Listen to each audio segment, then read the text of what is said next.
Така, здравейте, приятели! Тъй като днес Валя отсъства и ще съм само аз, това епизод е предизвикателство номер 2. Сега Валя ми е задал едно предизвикателство да изям една цяла люта чушка.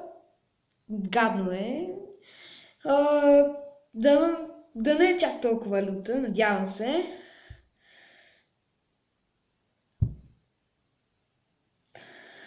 Ето, люта чушка, да видите.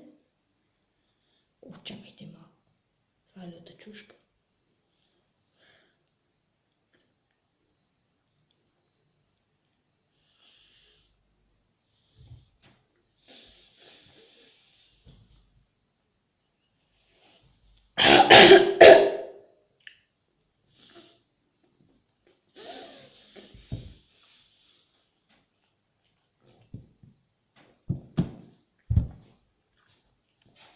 Стоп малко.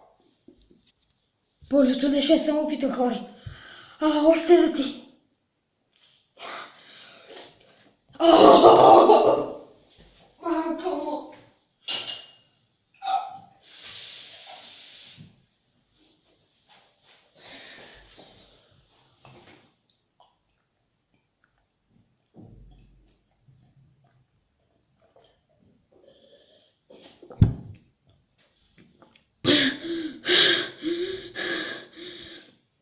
Още леле, бас достатъчния вкус има това нещо.